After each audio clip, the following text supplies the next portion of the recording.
الذين آمنوا يقاتلون في سبيل الله، وہ لوگ جو سچے پکے ایماندار ہیں وہ اللہ کے راستے میں جہاد کرتے ہیں. یقاتلون فی سبیل اللہ. جو منافق ہیں وہ اللہ کے راستے میں جہاد نہیں کرتے، وہ نہیں جاتے، وہ جی چراتے ہیں.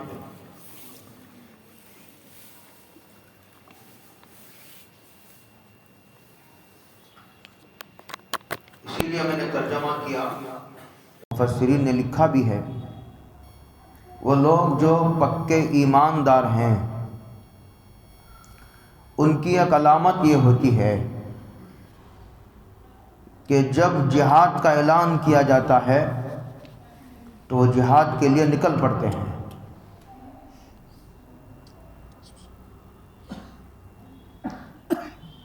منافقین جی چراتے ہیں.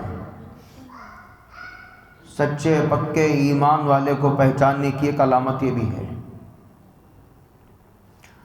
جو منافق ہوگا وہ نماز ہی نہیں پڑھتا تو وہ جہاد میں کیا جائے گا؟ وہ سر کیا کٹائے گا؟ وہ سر جھکاتا بھی نہیں، وہ سر کیا کٹائے گا؟ یاد آیا مجھے حضرت مولانا عمر صاحب پالن پوری رحمۃ اللہ علیہ، میں نے حضرت کو دیکھا ہے.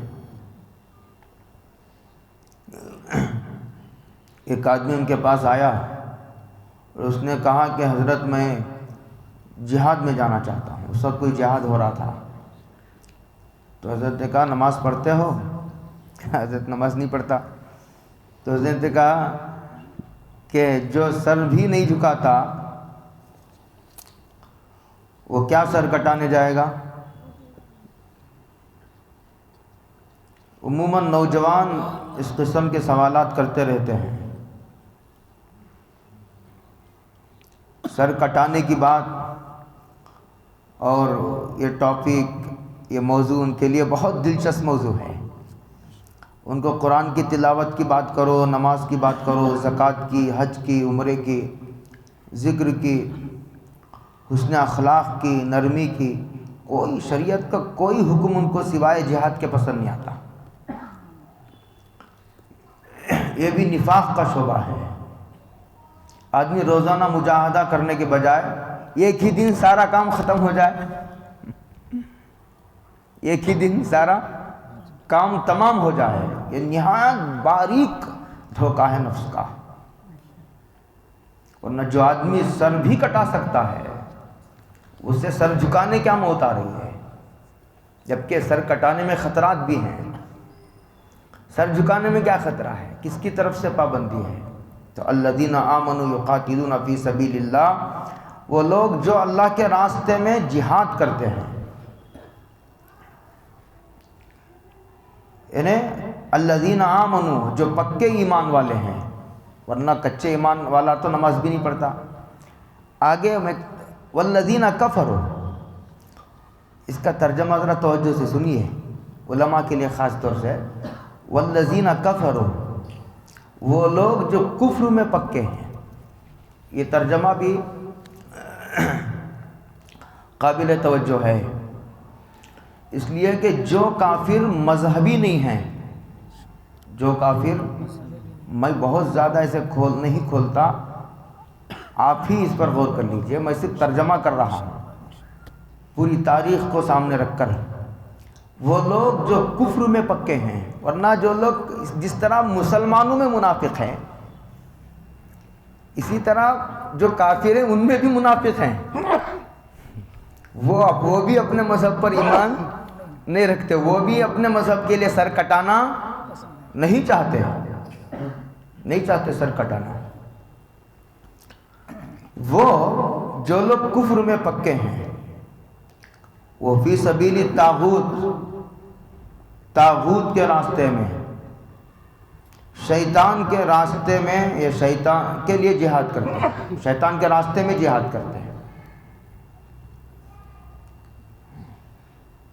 وہ اعلاء کلمت اللہ کے لیے جہاد کرتے ہیں ایمان والے، اور جو کافر لوگ ہیں وہ یہ چاہتے ہیں کہ شیطانیت، نفسانیت کا دورہ ہو، اس کا بول بالا ہو۔ ان الذین یحبون ان تشیع الفاحشۃ فی الذین آمنوا، تو یہ چاہتے ہیں قتل و قتال کی گرم بازاری ہو، پوری دنیا فساد سے بھر جائے، چوری کا بازار گرم ہو، زنا بدکاری کا بازار گرم ہو، اور بدکاریوں کا شیوع یعنی رواج ہو۔ ایک بہت بڑی لابی یہودیوں کی، اس کے پیچھے ہزاروں لاکھوں کروڑ ڈالر خرچ کرتی ہے، یہ تفصیل کا موقع نہیں۔ یقاتلون فی سبیل الطاغوت، وہ یہ چاہتے ہیں کہ شیطانی مسلک اس کا رواج ہو، وہ پہلے، اللہ کا دین نہ پھیلے۔ وہ اس کے لیے مسلمانوں کے آمنے سامنے ہوتے ہیں، مقابلے پر آتے ہیں۔ اسنا دیا، خبر دی، اس کے بعد کہا فقاتلو، حکم دیا جا رہا ہے موقع ہو تو، جب حالات سازگار ہوں، ضرورت پڑے، اور جو ملت کے ارباب بصیرت، ارباب دانش، اس وقت کے بڑے علماء نے اگر اعلان کر دیا، ان تمام شرائط کے ساتھ ہے یہ، ورنہ یہ حکم سن کر کے کوئی نکل پڑے۔ مشورہ، خاص طور سے ایسے امور میں مشورہ جس کے لیے اجتماعیت ضروری ہے اور امیر کی ضرورت ہے۔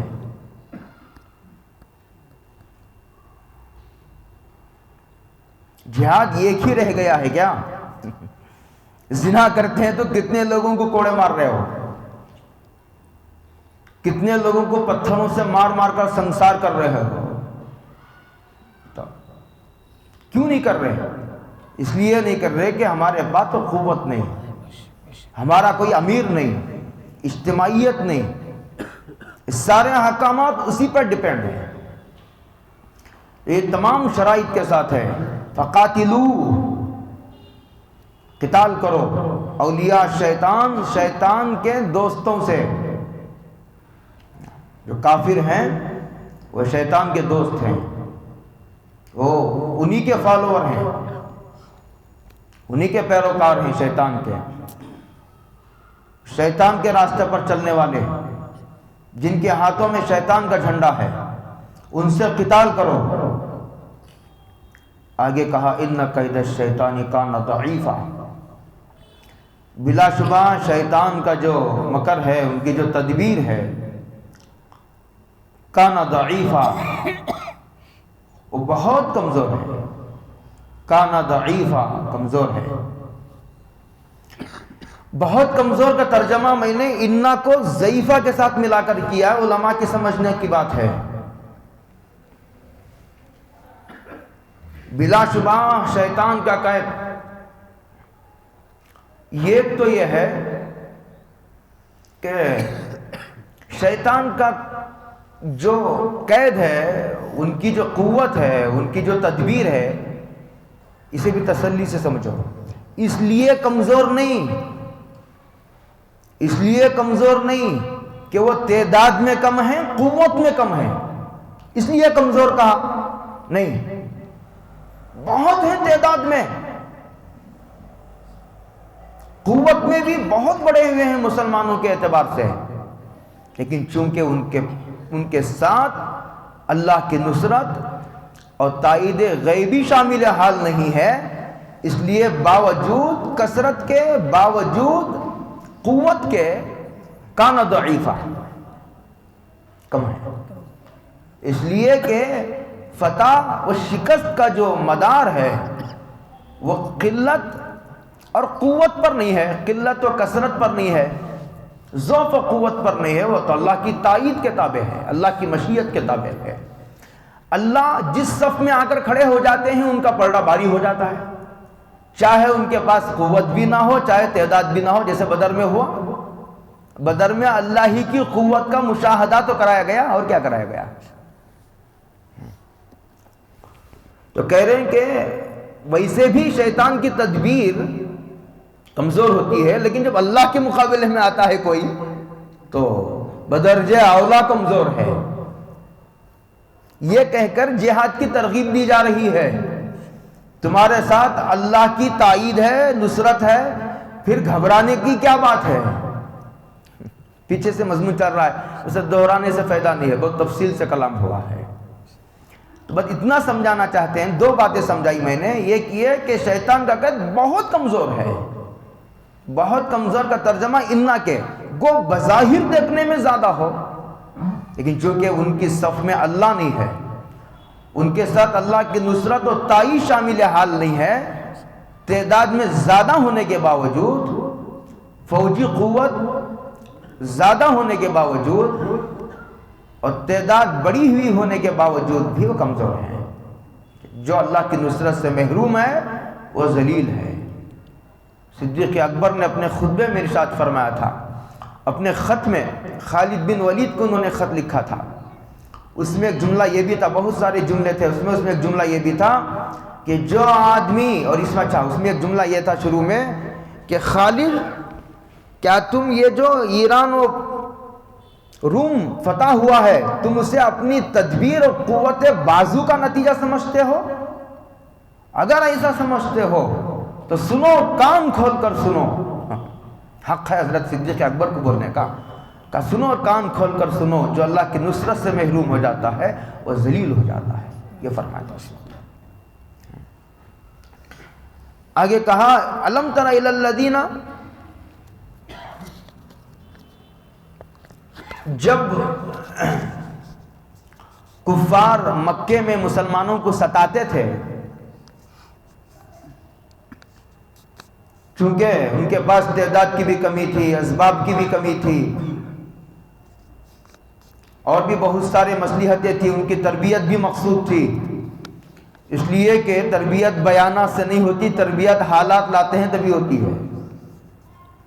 بیانات نافع تو ہیں، تربیت کے لیے کافی نہیں ہیں، اسی لیے حالات لا کر کے دماغ درست کرایا جاتا ہے، تربیت کی جاتی ہے، اللہ کی قدرت کا، نصرت کا مشاہدہ کرایا جاتا ہے، بہت سارے امتحان اور آزمائشوں اور ابتلاؤں کے مراحل سے گزارا جاتا ہے، آگ پر تپایا جاتا ہے آدمی کو، جس طرح آگ پر تپانے سے سونے کا کھوٹا پن نکل جاتا ہے، اسی طرح مصیبتوں، ابتلاؤں، آزمائشوں، حالات کی آگ میں تپانے کے بعد ہی آدمی میں نکھار پیدا ہوتا ہے، ایمان میں جلا پیدا ہو جاتا ہے۔ تو یہ سارا اس وقت کا پس منظر تھا مکے کا، کفار ستا رہے تھے، اور جو مسلمان تھے ان کے دل میں انتقام کا جوش کہ جہاد کا حکم آئے تو ہم ان کو ختم کر دیں۔ اس وقت یہ حکم دیا جا رہا تھا، نہیں نہیں، ابھی اپنے ہاتھوں کو روک کے رکھو، بس جو اب تک ہم نے آپ کو احکامات دیے، نماز پڑھنے کا، زکوٰۃ دینے کا، جو بھی احکامات دیے ہیں ان پر عمل کرتے رہو، اور عفو و درگزر سے کام لیتے رہو۔ یہ حکم آیا، یہ حکم دیتا 13 سال یہی ہوا مکی زندگی میں، اس کا ذکر ہے اس میں۔ وہاں تو تقاضا تھا، صحابہ کا تقاضا تھا، صحابہ کی طرف سے تقاضا تھا، جو مسلمان تھے مکے میں، کفار ستاتے تھے تو مسلمانوں کی طرف سے یہ تقاضا تھا، اب حکم کیوں نہیں دیتے؟ اللہ کو کہتے تھے، حضور کو بار بار تقاضا کرتے تھے، کیوں نہیں ہم کو کفار سے لڑنے کی اجازت دیتے؟ تو کہ الم تر الی الذین قیل لہم، کیا آپ نہیں دیکھتے ان لوگوں کو، یہ خطاب مسلمانوں سے ہی ہے، کفوا ایدیکم، جن کو ہم نے کہا تھا اپنے ہاتھ روک لو، یہ روک لو اس کو کہا جاتا ہے جو ہاتھ بڑھا رہا ہو۔ کس کو کہا جاتا ہے؟ جو پانی پی رہا ہو اس کو کہا جاتا ہے پانی نہ پیو، جو پہلے سے پانی نہیں پی رہا اس کو کیوں کہا جائے گا؟ سمجھ میں آ رہی بات؟ ہاتھ بڑھا رہے تھے تبھی تو منع کیا جا رہا ہے، مت بڑھاؤ اور رو کے رکھو اپنے ہاتھوں کو، یہ کفو کا لفظ خود بتا رہا ہے۔ تو ان کی طرف سے یہ تقاضا تھا، تو اس وقت ان کو یہ کہا جا رہا تھا اپنے ہاتھوں کو رو کے رکھو اور نماز کو قائم کرو، واقیموا الصلاۃ، اپنے وقت پر اہتمام کے ساتھ ظاہری باطنی آداب کا لحاظ کرتے ہوئے، اوقات کا لحاظ کرتے ہوئے، واجبات، مستحبات، سنتوں کی رعایت کرتے ہوئے پڑھو، واقیموا الصلاۃ وآتوا الزکاۃ، اور زکوٰۃ دو۔ یہ دو ہی احکامات نہیں تھے، اور بھی احکامات تھے، لیکن چونکہ نماز اور زکوٰۃ کی اسلام میں بڑی اہمیت ہے، اسی لیے ان دو کو ہی ذکر کیا ہے یہاں۔ بعض مفسرین کے کہنے کے مطابق الصلاۃ تمام بدنی عبادات کا عنوان ہے، اس سے پہلے میں نے اشارہ دیا ہے یہ۔ وآتوا الزکاۃ، زکوٰۃ دو، زکوٰۃ مالی عبادت ہے، تو تمام مالی عبادات وآتوا الزکاۃ کے عنوان کے تحت میں آ جاتے ہیں۔ گویا مالی عبادات اور بدنی عبادات، جن عبادتوں کا تمہیں حکم دے رکھا ہے اب تک، اس پر عمل کرتے رہو، جب جہاد کا موقع آئے گا ہم خود حکم دے دیں گے۔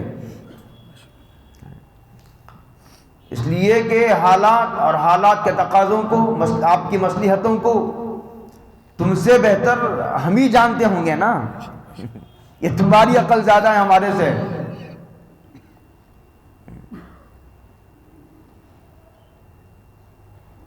وآتوا الزکاۃ،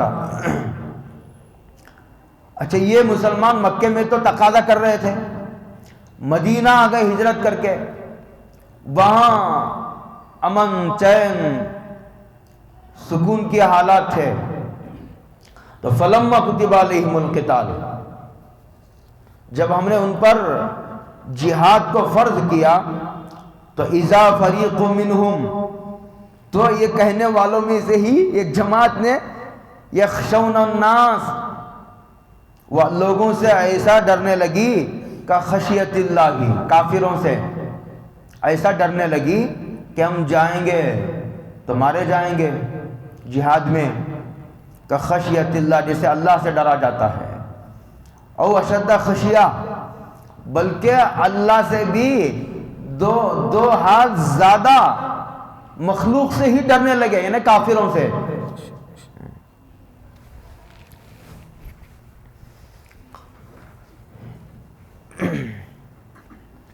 انہیں جب یہ ہجرت کر کے مدینہ گئے،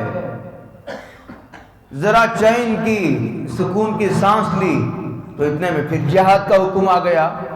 تو طبعی طور پر ایک بات پیدا ہوئی، صحابہ نے زبان سے کہا ہو یا ان کے دل میں بات آئی ہو، دونوں کی گئی ہیں تفسیریں، اس لیے کہ اللہ کے لیے زبان سے آدمی نے کہا تو سنے گا، دل میں بات آئی تو اسے معلوم نہیں ہوتا، پتہ نہیں چلتا، ایسا تو نہیں ہے نا۔ اس کے ہاں دونوں برابر ہے، آپ زبان سے کہیے تو بھی اسے خبر ہوگی، دل میں لائیے وسوسات تو بھی اس کی خبر اسے ہو جائے گی۔ یہ عجیب بات ہے، دل میں گزرنے والے احوال تک سے وہ باخبر ہے۔ ان کو خیال آیا یار ابھی کفار کی مصائب اور ان کی آزمائشوں سے نکل کر اب آئے ہیں، چند دن چین کی سانس لے لیتے، پھر یہ حکم آتا تو کتنا اچھا ہوتا۔ ابھی تھکے ہارے، تھکے ماندے، ان مصیبت سے بھی چھٹکارا ملا نہیں، اتنے میں پھر جہاد کا حکم آ گیا۔ یہ ان کے دل میں طبیعی طور پر، اعتراض کے طور پر نہیں، اعتراضاً نہیں اور نہ انکار کے طور پر، طبیعی طور پر ایک بات ان کے دل میں پیدا ہوئی، تو ان کو کہا گیا۔ انہوں نے کیا کہا؟ اچھا ایک بات یہ سمجھنے کی ہے، یہ گناہ نہیں ہے، کیونکہ طبیعی طور پر ایک بات پیدا ہو گئی تھی ان کے دل میں، تمنا کے درجے میں. ایسا نہیں کہ اللہ کے اس حکم کو انہوں نے اللہ کے اس حکم کا انکار کیا ہو، یا نہیں تو اعتراضاً انہوں نے کہا ہو یہ کیا خدا ہے کہ موقع بے موقع جہاد کا حکم دے دیتا ہے. ایسی بات نہیں تھی. اسی لیے مفسرین نے اس کو گناہ بھی شمار نہیں کیا. دوسری بات سمجھنے کی یہ ہے، یہاں قرآن نے یہ کہا کہ یہ صحابہ کفار سے ایسا ڈر رہے تھے جیسے اللہ سے ڈرتے ہیں، بلکہ اس سے بھی اللہ سے بھی زیادہ سخت طور پر ڈرتے ہیں. یہ بات کو سمجھیے ذرا. اللہ نظر تو نہیں آتا، اللہ کو آدمی ان سر کی آنکھوں سے دیکھ نہیں سکتا. اللہ پر جو آدمی ایمان لاتا ہے وہ عقل کے اعتبار سے ایمان لاتا ہے. ایک بات. دوسری بات یہ ہے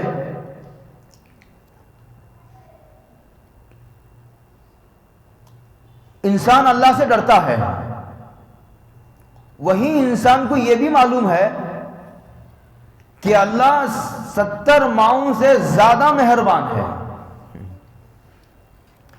تو اللہ سے آدمی عین ڈرنے کے وقت بھی اس کی مہربانی کا سہارا محسوس کرتا ہے. یہ عجیب بات ہے. یہ بات انسانوں سے نہیں ہوتی. ایک تو دشمن سامنے کھڑا ہے، خدا سامنے تو نہیں کھڑا.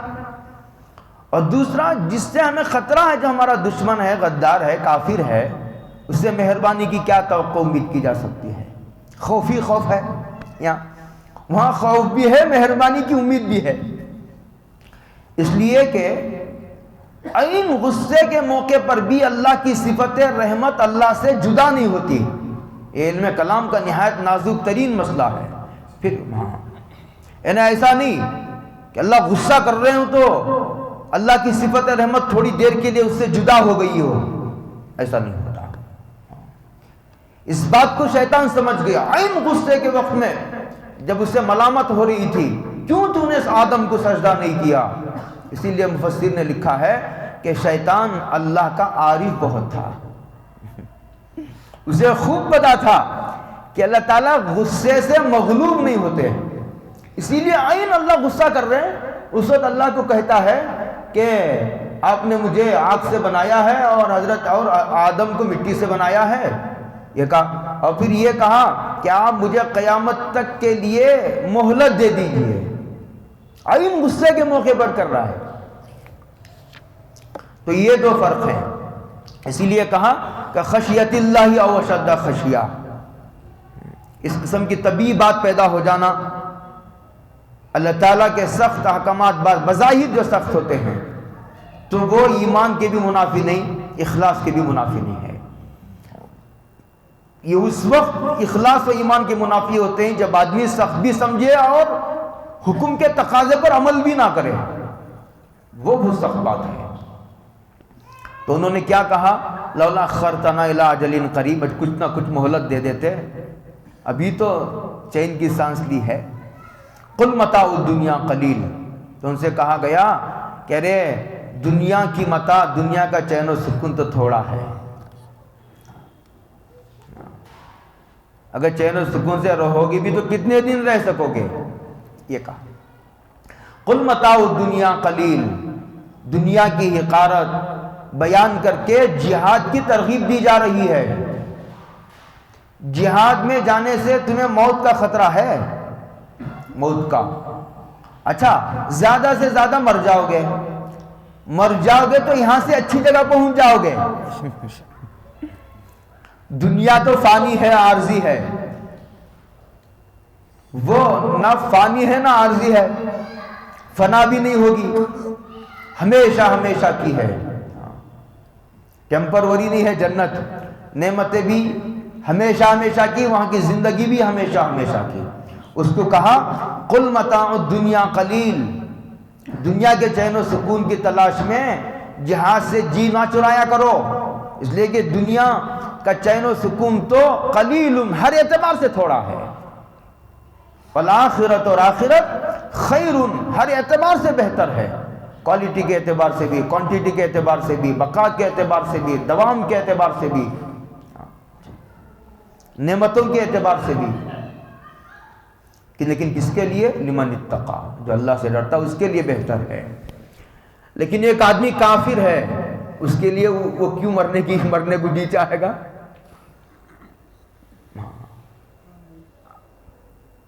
اللہ تعالیٰ مسلمانوں کا محبوب ہے، مسلمان ہی اپنے محبوب سے ملنا چاہتا ہے۔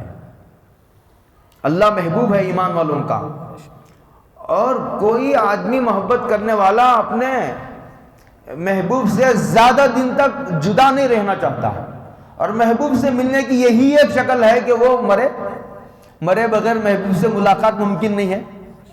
والآخرۃ خیر، باقی جو لوگ گنہگار ہیں ان کے لیے بھی آخرت بہتر ہے، ہاں لیکن اعلیٰ درجے کی آخرت سے وہ بھی محروم ہوں گے، اعلیٰ درجے کے مقامات ان کو بھی نصیب نہیں ہوں گے۔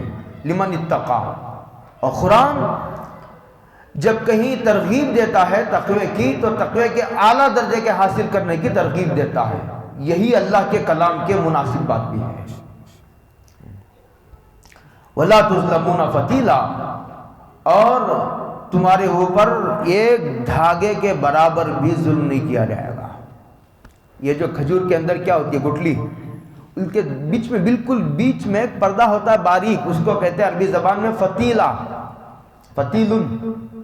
کتنا باریک ہوتا ہے، کتنا ہلکا، کتنا وزنی ہوتا ہے، کہ اتنا بھی رتی برابر بھی، رتی بھر بھی جائے تم پر ظلم نہیں کیا جائے گا۔ کوئی عمل تم نے کیا تھا، وہاں جا کے دیکھتے ہیں تو رجسٹر میں وہ عمل ہی نہیں ہے۔ حج کیا تھا، وہاں جو ہے اس کو ڈیلیٹ کر دیا گیا ہے رجسٹر سے، اور یہ گناہ ہم نے کیا ہی نہیں تھا، جا کر دیکھتے ہیں تو وہاں گناہ لکھا ہوا ہے۔ ایسا نہیں ہوگا۔ وَلَا تُظْلَمُونَ فَتِيلًا۔ اور آگے کہتے ہیں اس وقت مسلمانوں سے ہی یہ اَيْنَمَا تَكُونُوا يُدْرِكْكُمُ الْمَوْتُ وَلَوْ كُنْتُمْ فِي بُرُوجٍ مُشَيَّدَةٍ۔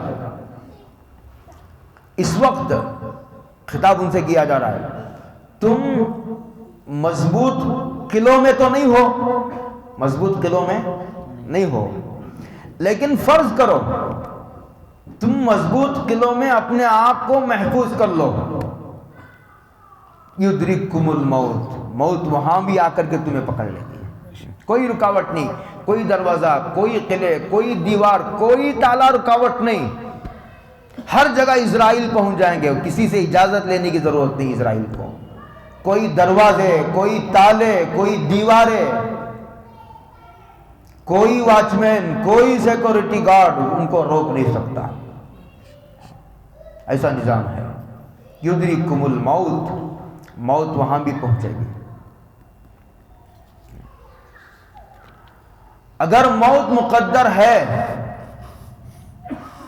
تو وہ گھر میں بھی آ کر رہے گی، اگر موت کا وقت آ چکا تو وہ گھر میں بھی آ کر رہے گی۔ تم اگر جہاد سے جی موت سے ڈر کر چراتے ہو، موت سے ڈر کر جہاد سے جی چراتے ہو تو سن لو، اگر موت کا وقت آ چکا، اس لیے کہ موت کا وقت، موت کی جگہ، موت کا سبب، یہ تینوں چیزیں لکھی جا چکی ہیں، کہ طے شدہ امر اٹل حقیقت ہے یہ۔ اگر موت کا وقت آ چکا تو تم گھر پر بھی رہو گے تو اسے ٹال نہیں سکتے۔ اگر زندگی مقدر ہے تو پھر میدان جہاد سے بھی بعافیت تمام واپس لوٹو گے، پھر گھبرانے کی کیا بات ہے؟ زندگی سے زیادہ کوئی جی نہیں سکتا، موت سے پہلے کوئی مر نہیں سکتا۔ اینما تکون، جہاں کہیں بھی رہو، یدرککم الموت، موت آ کر کے تم کو پکڑ لے گی۔ وَلَوْ كُنْتُمْ فِي بُرُوجٍ مُشَيَّدَةٍ، چاہے تم مضبوط قلعوں میں ہی کیوں بننا ہو۔ آگے ایک عجیب مضمون سمجھا رہے ہیں، اس مضمون کو بھی سمجھ لیجئے ذرا۔ وَإِن تُصِبْهُمْ حَسَنَةٌ، یہ جو منافق لوگ تھے، یہ آیت ان کے بارے میں ہے۔ جب ان کو کوئی بھلائی یا جہاد میں فتح مسلمانوں کو ہو جاتی تو وہ کیا کہتے ہیں؟ یقول هذه من عند اللہ، کہتے یہ تو اتفاقی طور پر اللہ کی طرف سے فتح ہو گئی، ورنہ تو برباد ہونے کے پورے اسباب اختیار کر رکھے تھے۔ اگر فتح ہو جاتی تو وہ کہتے کہ یہ تو اتفاقی طور پر اللہ کی جانب سے فتح ہو گئی، ورنہ ان کی بربادی کے سارا سامان انہوں نے کر رکھا تھا۔ منافقین کے جملے بھی نقل کر رہا ہے قرآن۔ نازک موقع پر کرتے ہیں نا، کوئی کام کرنے کے لیے ایک آدمی چلا، کام کرنے سے پہلے سمجھو کہ چند لوگوں نے مخالفت کر رکھی تھی، اتفاق سے کام بن گیا تو وہ تعریف نہیں کریں گے، اپنی رائے سے رجوع نہیں کریں گے، اپنی رائے سے سجدے سہو نہیں کریں گے۔ اتفاق سے ہو گیا، کیا اللہ کو منظور تھا؟ تقدیر کی طرح تقدیر کے حوالے کر دیتے ہیں، تب بھی سامنے والے کی خوبیوں کا اعتراف۔ یہ اس سے پہلے بھی ایک آیت میں نے اشارہ دیا ہے، پورا چل رہا انہی کا تذکرہ۔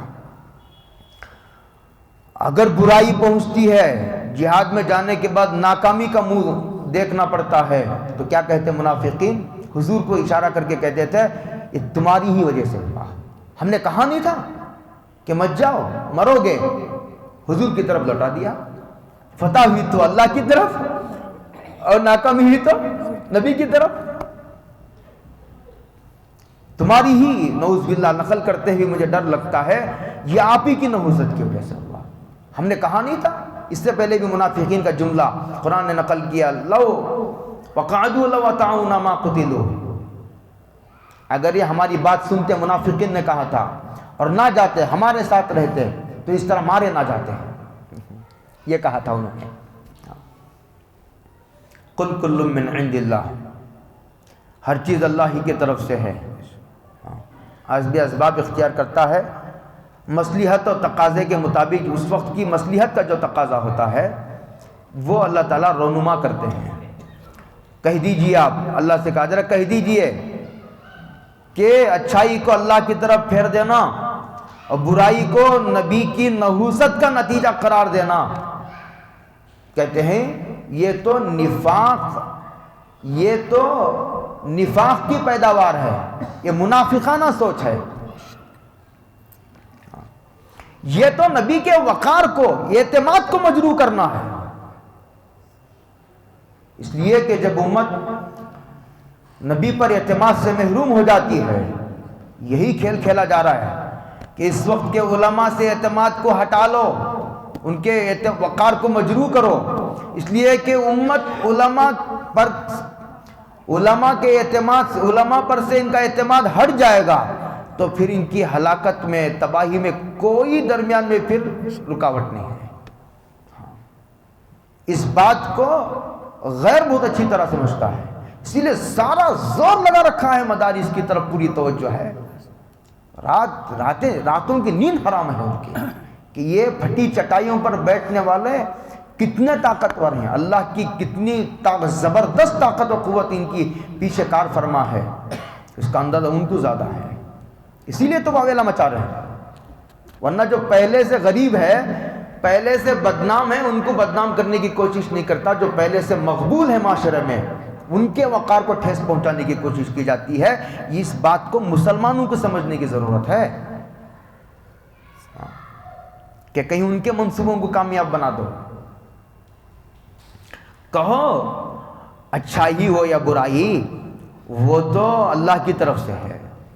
فما لہؤلاء القوم، نفع نقصان کا مالک اللہ ہے، با اختیار بادشاہ تو وہ ہے، قادر مطلق تو وہ ہے۔ فما لہؤلاء القوم، لیکن یہ قوم ایسی ہے، بہت غور سے سنو اس کی بات کی طرف بھی، یہ بات بھی سمجھنے کے قابل ہے، ایک جملہ یہ بتاتا ہے کہ اللہ کا کلام ہے، اللہ یہاں یہ کہہ رہے ہیں لیکن یہ قوم ایسی ہے، منافقین کو دکھا کر کہہ رہے ہیں لیکن یہ قوم ایسی ہے لا یکادون یفقہون حدیثا، سمجھنے کی کوشش بھی کرے تو اللہ سمجھا دے، سمجھنے کی کوشش بھی اگر آدمی کرے تو سمجھائے گا کون؟ سمجھائے گا تو وہی، لیکن سمجھائے گا اس کو جو سمجھنے کی نیت کرے، سمجھنے کا ارادہ رکھے، اور سمجھنے کی کوشش کرے اپنے بس کی، لیکن ایک آدمی بات کو سننا بھی نہیں چاہتا، سمجھنا بھی نہیں چاہتا، تو اس کو کیسے سمجھا دیں گے؟ اللہ اتنے بے غیرت تھوڑی ہیں. اس کو کہتے ہیں سمجھنا بھی تو نہیں چاہتے. اگر سمجھنا چاہے تو ہم سمجھا دیں، بات کی حقیقت کو سمجھا دیں. فما لہؤلاء القوم لا یفقهون حدیثا.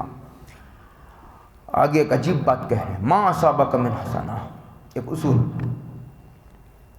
تجھ کو انسان کا عام بات، جو بھی بھلائی پہنچتی ہے فمن اللہ، یہ اللہ کے فضل کا نتیجہ ہے. کس کا نتیجہ ہے؟ اللہ کے فضل کا نتیجہ ہے. آدمی کہے ارے میں نے تو نیک اعمال کر رکھے ہیں، یہ تو ایک تو نیک اعمال کا ثمرہ ہے.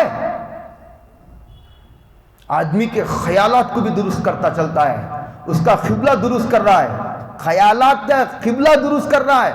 نماز پڑھتے ہیں تو ہمارا منہ کدھر ہوتا ہے؟ قبلے کی طرف. چہرہ قبلے کی طرف ہوتا ہے، دل اب بھی قبلے کی طرف نہیں ہوا. خیالات کا قبلہ درست کیا جا رہا ہے. نیک عمل کرنے والے کو عموماً یہ دھوکہ پیش آتا ہے. گناہ کرنے والا پھر بھی ڈرتے رہتا ہے. نیک عمل کرنے والے کو یہ خیال یہ آتا ہے، یہ جو نعمتوں کی بارش ہے میرے اوپر، یہ تو مجھے ملنے ہی چاہیے، اس لیے کہ میں تو نیک ہوں، میں نے کب گناہ کیا؟ 5 وقت کی نماز پڑھتا ہوں، تہجد پڑھتا ہوں، گھنٹے گھنٹے روتا ہوں، روزانہ 10 بارے تلاوت کرتا ہوں، 10,000 مرتبہ اللہ اللہ کرتا ہوں، درود شریف پڑھتا ہوں، استغفار پڑھتا ہوں. سارے شہر میں مسجدیں میں نے ہی بنا رکھی ہے، یہ سارے یتیم میرے پیسوں سے ہی پل رہے ہیں، یہ سارے بیواؤں کو راشن میں ہی تو پہنچاتا ہوں. نعمتوں کی بارش مجھ پر نہیں ہوگی تو اور کس پر ہوگی؟ اللہ نے خیالات کے قبلے کو درست کرتے ہوئے کہا اس دھوکے میں نہ رہو. فمن اللہ، ایک طرف تمہارے اعمال، ایک طرف ہماری نعمتیں. چلو گننا شروع کرو آج سے. تمہارے پورے اعمال میری ایک ادنا سے ادنا نعمت کا مقابلہ نہیں کر سکتے. اگر ہم پیشاب کو بند کر دیں 1 مہینے کے لیے اور ڈاکٹر عاجز آ جائے تو پوری زندگی کے اعمال ایک طرف، ایک وقت کا پیشاب ایک طرف. کیا سمجھ رہے ہو؟ چلو گنو، تم اپنے اعمال کو گننا شروع کرو آج سے، اور اللہ کی نعمتوں کی بھی گننا شروع کرو. پانی کے قطرات سے زیادہ، بارش کے قطرات سے زیادہ، زمین کے کنکروں سے زیادہ، درختوں کے پتوں سے زیادہ ان کو گنا جا سکتا ہے، آسمان کے تاروں کو گنا جا سکتا ہے. اللہ کے نعمتوں کو ان تعدوا نعمت اللہ لا تحصوها. یہ صرف ایک بولنے کی بات نہیں ہے، کہ عقیدہ ہے اسلام کا. ادھر سے آدمی جا رہا تھا، اچانک زمین پھٹی، اندر چلا گیا تو کیا تعجب ہے؟ چل کر گھر تک جو پہنچ جاتے ہو تو کیا یہ اللہ کی نعمت نہیں ہے؟ پیشاب ہو رہا ہے آسانی سے، کہ اللہ کی نعمت نہیں ہے؟ کھانا کھاتے ہو، حضرت تھانوی نے لکھا ہے ہر لقمہ موت کا سبب ہے. ہر لقمہ موت کا سبب ہے. اس لیے کہ 2 نالیاں ہیں. پہلی نالی یہ ہوا کی ہے، اور اس کے بعد کی نالی غذا کی ہے. آدمی کھانا کھاتا ہے تو یہ جو اندر ہے نا، یہ وال وہ بند ہو جاتا ہے، وہ ہوا کی نالی کو، سانس کی نالی کو بند کر دیتا ہے. اس پر سے، اس برج پر سے کھانا گزر کر کھانے کی نالی میں جاتا ہے. اسی لیے کبھی ایک دانہ جلدی جلدی میں ہوا کی نالی میں چلا جاتا تو ٹھسکا لگ جاتا ہے. ہر لقمہ موت کا سبب ہے.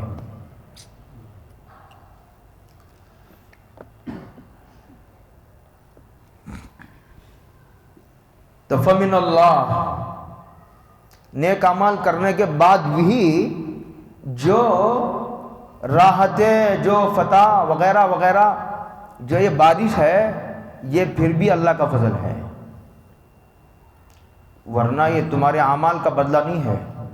اور جہاں نعمتوں کو اعمال کا بدلہ قرار دیا گیا ہے، نعمتوں کو اعمال کا بدلہ قرار دینا بھی یہ اللہ کا فضل ہے، یہ اللہ کے فضل کا نتیجہ ہے. آگے کہا وَمَا أَصَابَكَ مِن سَيِّئَةٍ فَمِن نَفْسِكَ، اور جو برائی، شکست یا بیماری یا اور کوئی حادثہ تمہیں پہنچتا ہے، فَمِن نَفْسِكَ، وہ تمہاری طرف، تمہاری بدعمالیوں کا نتیجہ ہے. یہ اللہ کے عدل کا تقاضا ہے. یہ کیا ہے؟ اللہ کا عدل کا تقاضا ہے. تم نے برے اعمال کیے، ہم نے مصیبت پہنچا دی. جیسے جنگ احد میں تفصیل سے کلام ہوا ہے. لیکن ایک بات اور میں عرض کرتا ہوں ذرا اور آگے بڑھ کر، اگر آپ سمجھ سکو میری اس بات کو. ایک آدمی نے برائی کی. کیا کی؟ گناہ کیا. میں نے آج صبح میں نے گناہ کیا، تو کوئی نقصان آ پہنچا. کیا پہنچا؟ نقصان آ پہنچا. تو مفسرین نے عموماً لکھا ہے کہ یہ اللہ کے عدل کا تقاضا ہے. یہ کیا ہے؟ یہ ظلم نہیں ہے، یہ اللہ کے، میں آگے بڑھ کر کہتا ہوں یہ بھی اللہ کا فضل ہے. اس سے پہلے کی آیت یاد کیجئے جس میں اللہ نے کہا کہ جب آدمی برے اعمال کرتا ہے اس کے باوجود نعمتوں کے سلسلے کو جاری رکھنا، یہ اللہ تعالیٰ کی ڈھیل ہے، مہلت ہے. تو برائی کرنے کے بعد اس کی فوراً پکڑ کر کے اس کے دماغ کو درست کر دینا اور اس کو اعمال پر ڈال دینا، یہ اللہ کے فضل کا نتیجہ ہے. عموماً مفسر نے اسے عدل قرار دیا، میں کہتا یہ بھی فضل کا نتیجہ ہے. آگے کہا وَأَرْسَلْنَاكَ لِلنَّاسِ رَسُولًا، کہتے ہم نے جو ہے آپ کو پورے انسانوں کے لیے رسول بنا کر کے بھیجا. للناس کا مسلمانوں کے لیے نہیں. وَأَرْسَلْنَاكَ لِلنَّاسِ رَسُولًا، اس طرح کہ نبی کو منحوس سمجھنا نبی کی نبوت کے انکار کو مستلزم ہے. ایک آدمی نبی کو منحوس سمجھنے کا مطلب یہ کہ وہ نبی ہی نہیں سمجھتا. نبی نہیں سمجھتا، اسی عقیدے کا اثر یہ ہے کہ نبی کو منحوس سمجھ رہا ہے. ورنہ ایک انسان کو نبی سمجھنے کے بعد نحوست کو اس کی طرف آدمی منسوب ہی نہیں کر سکتا. ہاں یہ ہے مطلب اس کا. للناس کا، حالانکہ جنات کی بھی نبی ہیں سرکار، چونکہ جنات انسانوں کے تابع ہیں اس لیے الگ سے ذکر نہیں کیا، ورنہ الگ سے بھی ذکر کیا ہے. وَكَفَى بِاللَّهِ شَهِيدًا، ارے کوئی تمہاری نبوت کو مانے نہ مانے، آپ نبی ہیں. اللہ کہتے ہیں میں گواہی دوں گا تم نبی ہو. دوسروں کی گواہیوں کی ضرورت تم کو نہیں ہے. بادشاہ بننے کے لیے ووٹوں کی ضرورت ہے. کس کی ضرورت ہے؟ وہ سیاست دان کی ضرورت ہے. اس طرح نبی کو کہا جا رہا ہے تمہاری نبوت کو کوئی مانے نہ مانے، مانے گا تو اپنا بھلا کرے گا، نہیں مانے گا تو اپنے پاؤں پر کلاڑی مارے گا. تمہاری نبوت کو ماننے کے، تمہاری نبوت کے گواہ کے طور پر میں خود ہوں آسمانوں پر بیٹھا ہوا، میں نے بھیجا ہے نا، میں خود گواہی دیتا ہوں تم نبی ہو. وَأَرْسَلْنَاكَ لِلنَّاسِ رَسُولًا، معجزات بتا رہے ہیں کہ تم نبی ہو. اور کیا چاہیے ان احمقوں کو؟ ایک تو میرا اعلان ہے کہ تم نبی ہو، یہ زبانی اعلان ہے اللہ کا. معجزات یہ فعلی دلائل ہیں اللہ کے رسول کے، اللہ کے کہ یہ جو انسان یہ ہے یہ اللہ کا رسول ہے. وَأَرْسَلْنَاكَ لِلنَّاسِ رَسُولًا، انسانوں کی ضرورت نہیں ہے کہ حضور کی نبوت انسانوں کے ماننے پر ڈیپینڈ ہو، ایسا نہیں. مَن یُطِیعِ الرَّسُولَ فَقَدْ اطاع اللَّهَ، جو آدمی اللہ کے رسول کی اطاعت کرتا ہے وہ اللہ کی اطاعت کے مترادف ہے، وہ اللہ ہی کی اطاعت کرتا ہے. اس لیے کہ رسول کی اطاعت کا حکم اللہ ہی نے دیا ہے، تو اللہ کے رسول کی اطاعت کرنا گویا اللہ کی ہی اطاعت کرنا ہے، وہ الگ نہیں ہے. اسی لیے کوئی آدمی یہ کہہ کر اپنا دامن نہیں بچا سکتا کہ میری ہدایت کے لیے قرآن کافی ہے، حدیث کی ضرورت نہیں ہے. اس لیے کہ حدیثوں کو ماننے کا حکم قرآن میں اللہ ہی نے دیا ہے. حدیثوں کا انکار قرآن کریم کی آیتوں کا انکار ہے. سمجھ میں آ رہی میری بات؟ کہ ایک آدمی اللہ حضور کا نافرمان ہو کر اللہ کا فرما بردار کہلائے، ایسا نہیں ہو سکتا. وہ کافر ہے، بالاتفاق کافر ہے. آگے کہا وَمَن تَوَلَّا، یعنی اللہ کے رسول کی اطاعت واجب ہے، اسی لیے وَمَن تَوَلَّا کا لفظ لا رہے ہیں. مانو تو بھی چلے گا، نہیں مانو تو بھی چلے گا، مستحب درجے کا حکم ہے نہیں. وَمَن تَوَلَّا، جو آپ کی فرما برداری سے منہ موڑے گا، فَمَا أَرْسَلْنَاكَ عَلَيْهِمْ حَفِيظًا، آپ ان پر کوئی نگران بنا کر نہیں بھیجے، نگران بنا کر کے ہم نے آپ کو نہیں بھیجا. ان علیک الا البلاغ، ان علیک الا البلاغ المبین فذکر وما انت علیہم بمسیطر. آپ نصیحت کرتے رہیے، آپ کھل کر بیان کر دیجئے 2 2 4 کی طرح، ہاں صاف واضح الفاظ میں بیان کر دیجئے جو ہم احکامات آپ کی طرف بھیج رہے ہیں۔ پہنچانا آپ کے لیے کافی ہے کہ کسی کو ہاتھ پکڑ کر ہدایت کے راستے پر ڈال دو، یہ آپ کی ذمہ داری نہیں۔ حضرت مولانا تقی عثمانی صاحب نے لکھا ہے کہ علماء کے اسی آیت کے تحت بھی کہیں لکھا ہے، علماء چوکیدار ہیں دین کے۔ کیا ہیں؟ چوکیدار۔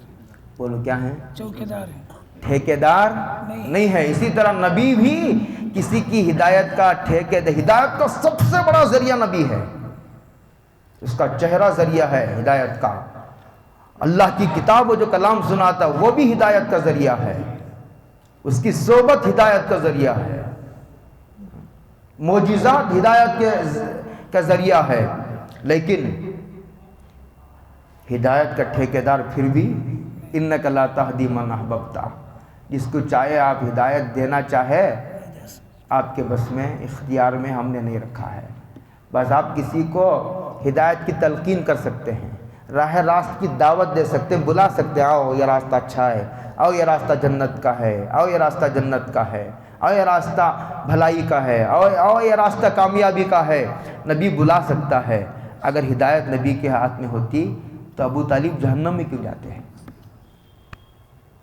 حضور کے سب سے بڑے معاون و سرپرست اعلیٰ، میں نے وہاں ایک بات اور بھی کہی تھی کہ حضور کا تعاون کرنے والے 2 قسم کے لوگ ہیں، ایک وہ لوگ جنہوں نے تعاون بھی کیا اور حضور کے نظریات کو قبول بھی کیا، حضور کے نظریات کو قبول بھی کیا۔ کچھ لوگ وہ ہیں جنہوں نے حضور کا تعاون تو کیا اور حضور کے خیالات بھی قبول کیے، جیسے حضرت خدیجہ ہیں، صدیق اکبر ہیں، عبد الرحمن بن عوف ہیں، حضرت عثمان غنی ہیں۔ یہ وہ لوگ ہیں جنہوں نے حضور کا مالی تعاون بھی فرمایا۔ اب لوگ چندہ دے کر مطمئن ہیں کہ جنت ہمارے لیے کیا ہے؟ ریزرو ہے۔ کیا ہے؟ گویا جنت ہمارے نام لکھ دی گئی ہے۔ کیوں؟ ہم نے مدرسے کو چندہ دیا ہے، چاہے شرک کرتے رہیں، چاہے بدعت میں مبتلا ہوں، چاہے جا کر قبروں کو سجدہ کرتے رہیں، غیر اللہ کو مشکل کشا حاجت روا سمجھتے رہے، چونکہ مدرسے کو میں چندہ دیتا ہوں سالانہ 50 روپے مدرسے کو، اس لیے اللہ کے ذمہ جنت دینا کیا ہے؟ واجب ہے۔ توبہ کرو توبہ۔ اللہ تعالیٰ کسی کا محتاج نہیں ہے، اللہ اپنی قدرت کے اگر مسلمانوں نے طے کر لیا کہ مدرسے نہیں چلائیں گے، پورا غیبی نظام حرکت میں آ جائے گا، لیکن اس کو باقی رکھنا ہے اللہ کو۔ اللہ عمل کی توفیق عطا فرمائے۔ وآخر دعوانا الحمد للہ رب العالمین۔